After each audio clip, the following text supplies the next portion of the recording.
Olá pessoal, bem-vindo a mais uma dica do Casaia, a sua dica sobre odontologia digital. Vem com a gente. Olá pessoal, bem-vindo a mais uma dica do Casaia e hoje eu vou te ensinar o conceito de 5 cliques para executar qualquer prótese digital. É muito fácil, vem com a gente que você vai a partir de agora entender mais claramente como você vai iniciar e terminar um serviço protético no fluxo digital. Então vamos lá. O primeiro passo, você tem que entender que a maioria dos softwares que vamos utilizar para executar um serviço digital, ele é composto de 5 fases. Administração, onde eu vou executar alguns passos necessários para saber qual tipo de serviço eu vou fazer. A fase de captação ou escaneamento.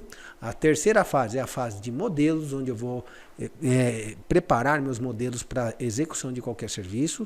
A quarta fase é a fase do quê? De design, que na verdade é o enceramento digital, ali onde eu vou realmente começar a desenhar aquela coroa, aquele coroa sobre implante, não importa o que eu vou executar. E a quinta fase é a fase de fresagem, aí sim, onde eu posso tanto fresar como mandar esse serviço através de um arquivo .stl, né, sem impresso em impressora 3D.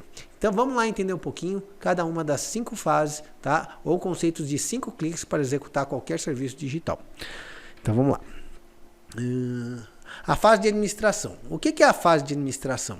É ali que você vai dar para o software os parâmetros ou escolher o tipo de serviço que você quer executar dentro desse fluxo.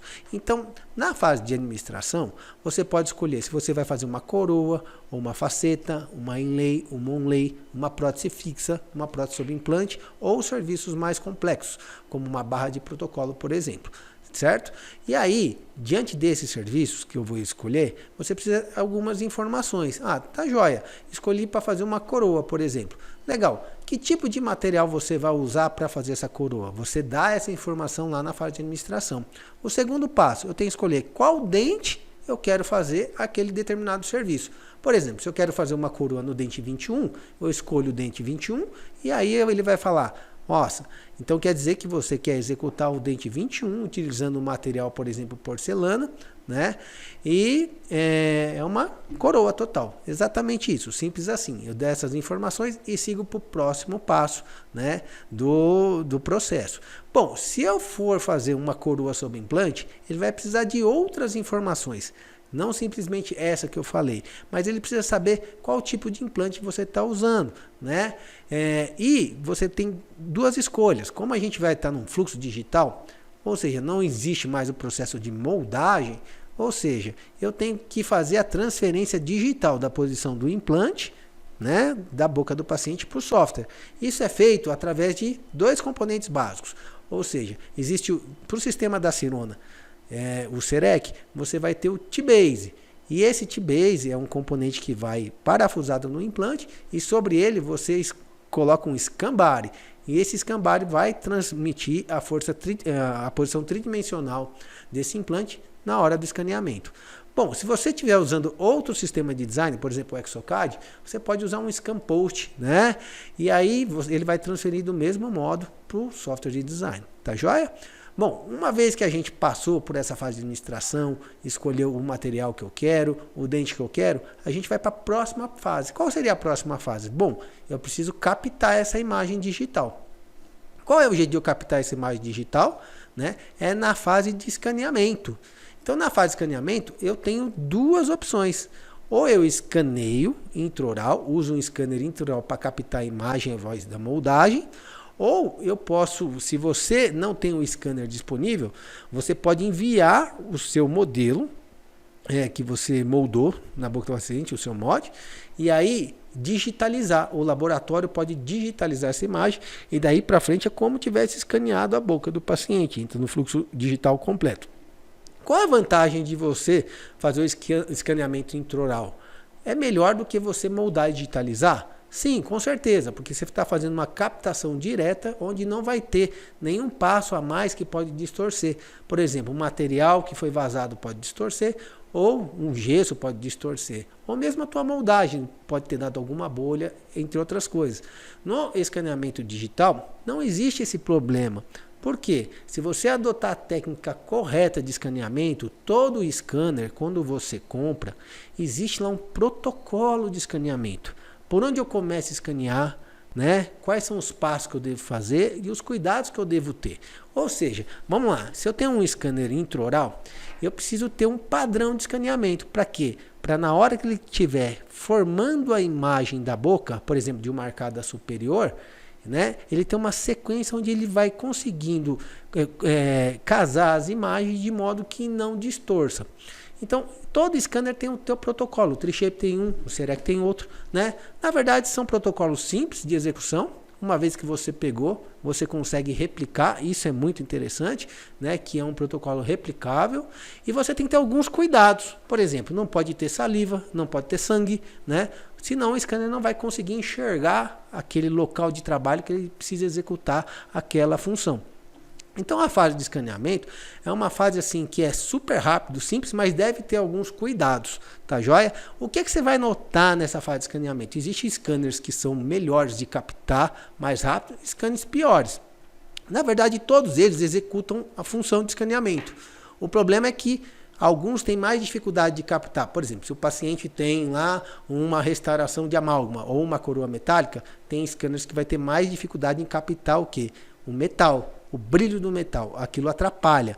Então, assim, e outros scanners mais modernos, lê tranquilamente, né? Se dá um exemplo, a Prime Scan, o próprio Tri-Shape, eles são excelentes, né, para isso.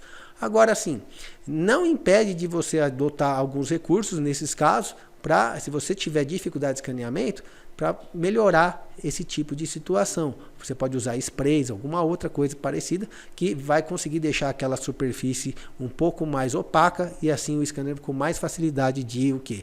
De ler.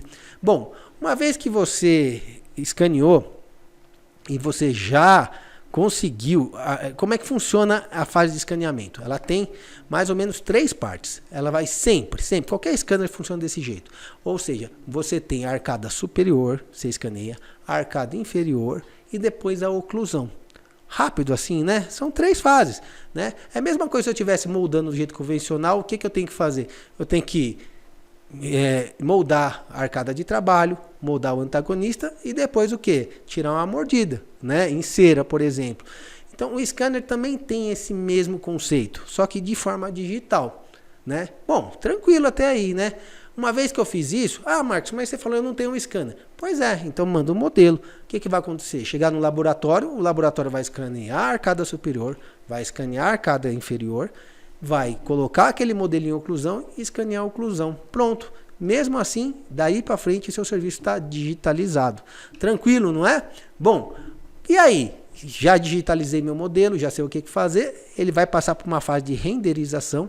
É importante na hora do escaneamento você notar algumas coisas. O escaneamento, quando você está escaneando, ele vai formando um arquivo que é tridimensional, que chama arquivo .stl. Mais para frente a gente vai falar um pouquinho dele, né? E esse arquivo é composto por triângulos. E se você, na hora do escaneamento, você deixar alguns buracos no escaneamento ou locais que ele não conseguiu enxergar, ou seja, aquilo lá ele vai recompor aquela malha, naquela falha, de uma proposta dele. Nem sempre isso é interessante.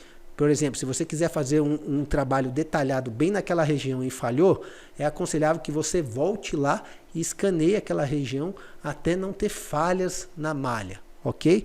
É um conceito meio difícil de entender, porém intuitivo, né? É como se tivesse dado uma bolha na hora do escaneamento, uma bolha na hora da sua moldagem.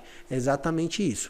Bom, uma vez que eu escaneei, está tudo certo, eu vou para o próximo passo, que ele vai o quê? Ele vai gerar aquele modelo tridimensional, né? Aquele modelo é como se fosse o nosso modelo de trabalho, que você moldou com uma silicona de adição, por exemplo. E nesse modelo de trabalho, o que você faz na prática, né? Em gesso, você vai recortar o modelo, né, para tirar aquelas rebarbas, interferências, né?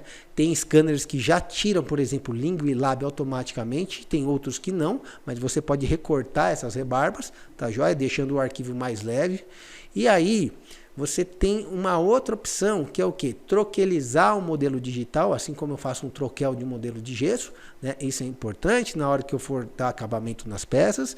E eu também tenho a opção do quê?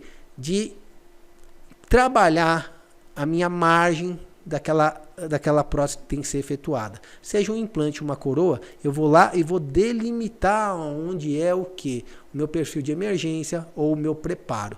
Daí a importância de, na hora de você preparar o seu caso, as margens ficar bem definidas, né? Isso é importante tanto, eu falo na odontologia convencional, mas na odontologia digital também. Se você não fizer um preparo muito bem feito, você vai ter dificuldade de delimitar a margem, mesmo escaneando. E outra, não pode ter sangue, não pode ter saliva, isso atrapalha o escaneamento. Então é interessante você sempre estar com uma pessoa, se você não tiver muita experiência ainda, né, jogando aquele arzinho na boca, na região, para não ter problemas, né, de estar lá saliva durante o escaneamento. Olha, o escaneamento parece um bicho de 7 cabeças, não é. Você tem que tomar alguns cuidados também. Se você tiver um scanner intraoral, é importante você deixar ligado pelo menos 10, 15 minutos antes para ele esquentar a cabeça do scanner. Aquilo vai evitar que aquela cabeça dele fique o quê? Embaçando. Isso dificulta o escaneamento. Então, o que eu faço aqui? Uma dica que eu dou. Chegou no consultório, já liga o scanner, né? Já deixa ele esquentando. O paciente veio, o scanner vai estar prontinho, ou seja, um escaneamento rápido e preciso. É isso que a gente precisa ter durante o atendimento do paciente. As coisas têm que estar prontas, tá joia?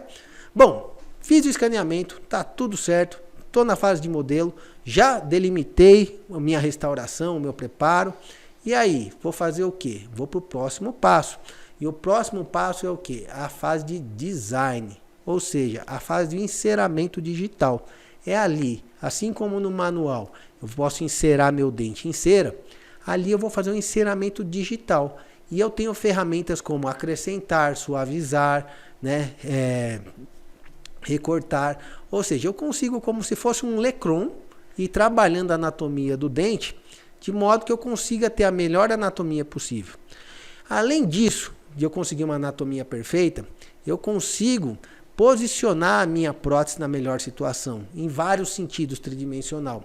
E eu também consigo, né, mexer em parâmetros, onde eu vou conseguir falar para ele, olha, eu quero uma prótese com uma linha de cimentação mais fina, mais grossa, vai depender da situação, né, clínica que você tem. E é muito interessante também que eu consigo definir algumas situações padrões, como força dos pontos de contato. Por exemplo, quando eu vou passar um fio dental, né, eu tenho um ponto de contato, mesial e distal. Qual é aquela força que eu quero que o fio dental entre ou não? Eu consigo ajustar nesse nível. Ou ajustes oclusais. Eu consigo saber, na própria restauração que eu estou desenhando, quais são os pontos de contato. Se aqueles pontos de contato oclusais vão estar fortes ou não, fazendo com que o paciente, na hora que eu coloque a prótese, está alto ou não está. Então, é um nível de ajuste, uma previsibilidade que você sabe que quando sair do software, você vai colocar na boca do paciente e vai funcionar. Isso é muito importante. O que tem algumas coisas que você tem que entender. Como é um processo, e nesse processo existe software, existe hardware, existem algumas variáveis que a gente tem que controlar durante esse processo. Então, você tem que achar, ou o seu protético, o seu laboratório, ele tem que achar qual que é a situação ideal de todas essas fresadoras deles. Então, assim, o meu ponto de contato na minha máquina pode ser diferente do ponto de contato da máquina do colega. E aí, eu sei que na minha situação, eu tenho que deixar um pouco mais forte os pontos de contato, porque a minha máquina, quando vai fresar para ficar bom na máquina do paciente, é aquele ponto que eu cheguei a ajustar. Isso é de máquina para máquina. É um ponto bem específico, mas que realmente dá bastante trabalho. E se você não toma cuidado, você não tem o resultado final esperado. Bom, uma vez que eu já acertei toda essa anatomia, né, ajustei todos os pontos, mesial, distal ou oclusal, ajuste oclusal, a prótese teoricamente está pronta, né, para ser o quê? Fresada. E a gente vai para o próximo passo. O próximo passo é o quê? Vamos para a fase de fresagem e vamos escolher o bloco que aquela restauração cabe. Você há de concordar comigo que existem dentes grandes e dentes pequenos. Por exemplo, um molar é diferente de um lateral ou incisivo inferior. Ou seja, eu preciso entender qual é o melhor custo-benefício. Ou seja, qual bloco aquela restauração cabe lá dentro. Sem desperdiçar muito, porque se eu desperdiçar muito, ele vai ter que desgastar muito bloco. Aí eu perco o quê? Em brocas, vai desgastar mais brocas, ou eu pego uma restauração e faço no menor bloco possível que caiba ela. E é justamente isso que a gente faz. Uma vez que eu escolhi o bloco, eu posso escolher também o tipo de fresagem.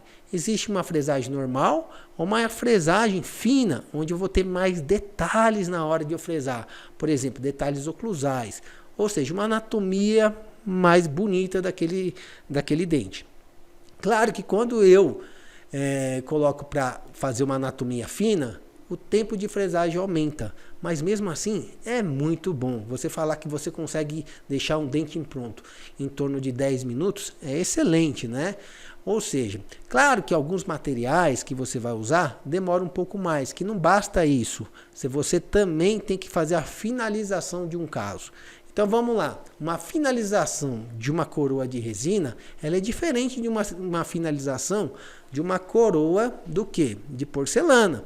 Por quê? Dependendo da porcelana que você usa, vou dar um exemplo para você, uma Emex da vida, a Emex vem numa fase pré-sinterizada, né? Pré-cristalizada, quer dizer. Ou seja, para ela cristalizar, eu tenho que jogar isso daí para um forno, e de acordo com a temperatura, ela vai cristalizando. Ou seja, ela vai endurecendo e ela vai transformando a cor desse bloco de Emex. Isso você precisa de tempo. Demora um tempo para a gente cristalizar essa peça. É um tempo laboratorial. O segundo passo que eu tenho que fazer é que aquela peça que eu fui lá e fiz o enceramento digital na boca do paciente, na boca não, no software, eu posso ter a opção de, quando eu tiver aquela peça na mão, melhorar ainda mais aquela anatomia, né? Posso fazer coisas que manualmente eu acho que está mais bonito do que a fresagem original fez. Isso é muito comum. Então, assim, nada substitui aquele, né, que eu falo, feeling humano, aquela mão humana. Então, assim, ela fez o grosso, mas você pode detalhar ainda mais. E aí, uma vez que eu fiz isso, melhorei a anatomia, eu preciso fazer, depois de cristalizar, o que? Eu preciso maquiar essa peça, se for o caso, né, para deixar com uma aparência mais natural, e depois aplicar o brilho, que é o glaze, né, sobre essa peça. Então, esse é um trabalho manual. Essa fase, por mais que o fluxo digital, né, não está no software, mas tem que ser executado. E isso que eu quero falar com vocês. Ó, 90% do serviço que a gente faz, a gente consegue entregar bem com maquiagem simples. Um dente posterior, né? Um dente anterior que a anatomia ou a cor não seja tão complicada, mas tem dentes que não, tem dentes que são difíceis de a gente mimetizar a natureza. E é por isso que você tem que começar a entender que em alguma fase do teu processo você vai ter que estudar a parte de maquiagem, né? Será que você precisa fazer isso? Você pode montar uma equipe para isso. A nossa proposta aqui é que sempre você prepare uma equipe para trabalhar junto com você. Ele vai ficar especialista em maquiagem. Nós temos aqui o Kendi. O Kendi é o nosso japinha maravilhoso, né? Que a gente pegou ele e falou assim: Kendi, vem aqui que eu vou te ensinar tudo de maquiagem. Fez curso e está cada dia melhor. Isso que é legal. Então, assim, a gente precisa de pessoas treinadas onde eles vão melhorando a mão. Eu não consigo ser essa pessoa, né? A gente tem que fazer outras atribuições que ele não tem a formação de dentista para fazer. Então, agora, o que vamos começar a fazer? Vamos treinar uma pessoa. Ela vai ficar especialista na parte de maquiagem. Assim, vamos treinar uma pessoa para ficar especialista na área de design? Sim, essa é a melhor solução. Gente, uma coisa muito bacana é você dar oportunidade para as pessoas. E a gente tem a possibilidade de transformar o seu negócio pequeno num negócio maior, num negócio bacana, onde você pode incorporar gente para trabalhar com você. Mas, Marcos, eu não gosto de trabalhar com gente, eu gosto de trabalhar sozinho. Não tem problema nenhum, né? Você pode trabalhar sozinho, mas você entenda que esse conhecimento você vai ter que ter. O que você não vai conseguir ter trabalhando sozinho? É escala. Por quê? A gente tem uma limitação de tempo, né? E tempo não se compra, né? Tempo se usa um tempo limitado. Não tem como comprar mais tempo seu num dia só. Então, quando você trabalha em equipe, essa é a vantagem, né? Se eu estou em uma pessoa, eu tenho 24 horas. Se eu estou em duas, eu tenho 48. Se eu tenho três, 72. No caso aqui, a gente estamos em 4. Então a gente tem 96 horas. Isso é muito legal. O que eu acho que cada um tem um jeito de trabalhar, né? E a gente está aqui para conseguir passar para vocês os melhores caminhos. O que foi a dificuldade que a gente teve no dia a dia, como a gente vem trabalhando essas dificuldades e como a gente vem conseguindo resultados muito interessantes, né? De faturamento, de engajamento da equipe, de satisfação dos nossos pacientes. E isso se transforma em quê? Em rentabilidade para nós. E foi assim que nós aqui, numa cidade de 10 mil habitantes, no interior de Minas Gerais, a gente está conseguindo implantar o fluxo digital, não só para nós, mas para vários colegas que têm aderido a isso. Então, convido você a assistir os próximos vídeos da gente. É importante que você acompanhe e nos dê, por favor, sua dúvida. Qual que é a sua dúvida sobre o digital? Tenho medo? Eu tenho medo, Marcos. Nossa senhora, não sei se eu vou dar conta disso. Você falou que tem que mexer em software. Será que você precisa mexer em software? Eu não estou falando que você precisa mexer no software, tá? Eu estou falando que você precisa entender que muitas coisas, quando você entende o processo de confecção, na hora que você está executando lá a parte clínica, aquilo vai te nortear para tomar algumas condutas clínicas. Eu vou dar um exemplo para você, tá joia? Quando eu vou fazer alguns preparos hoje, eu conheço o processo. E se eu conheço o processo, eu entendo o lado bom, entendo também as limitações disso. E digital tem limitação?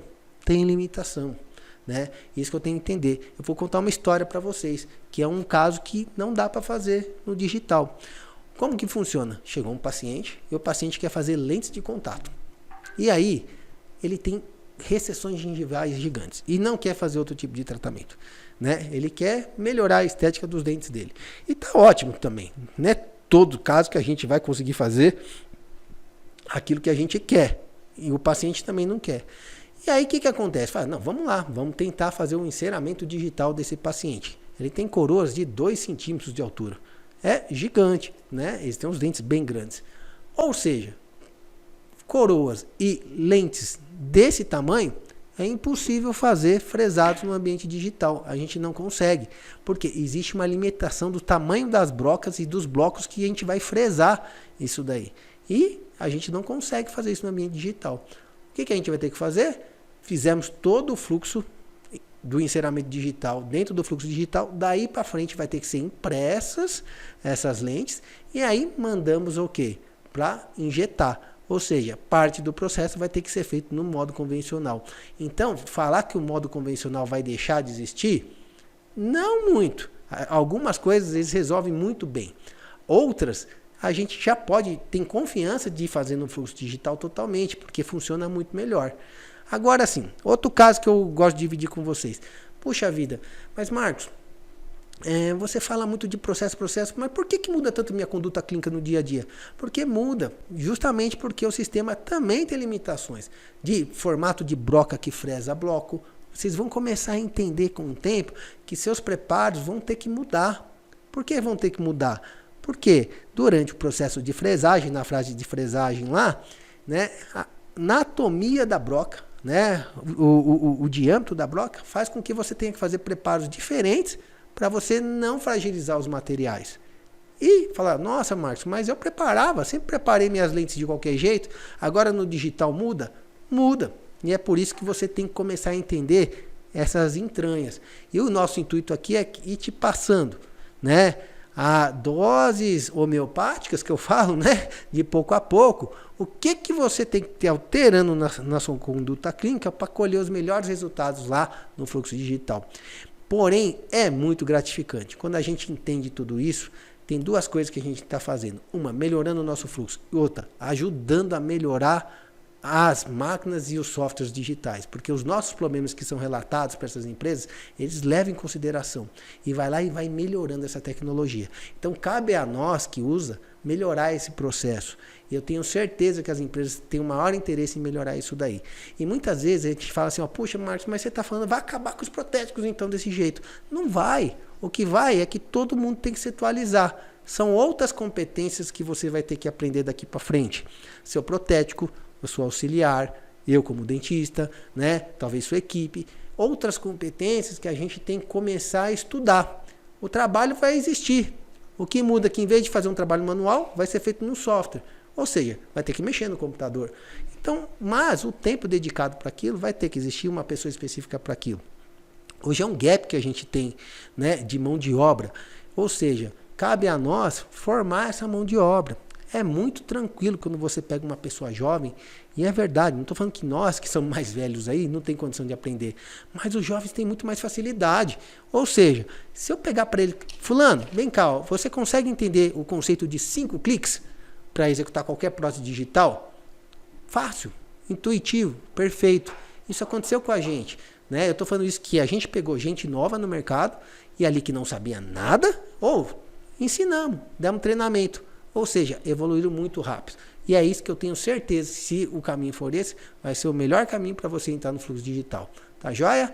Então, eu queria compartilhar hoje essa parte com vocês, desmistificar um pouco que é difícil mexer nesses softwares.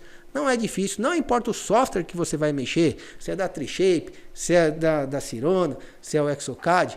O conceito basicamente é isso. Pode ter uma mudança ou outra em algum ponto? Sim, mas o conceito geralmente é o conceito de 5 cliques, né? Um conceito simples, rápido e intuitivo. E é isso que eu quero deixar para vocês aqui, as próximas dicas. A gente vai aprofundando em cada item desse. Gente, se você gostou desse conteúdo, curte, compartilha, tá? Se você tiver alguma sugestão aí de conteúdo, por favor, mande, escreva embaixo e te espero aí nas nossas redes sociais, tá? No Instagram, no Facebook. Um grande abraço e até a próxima dica.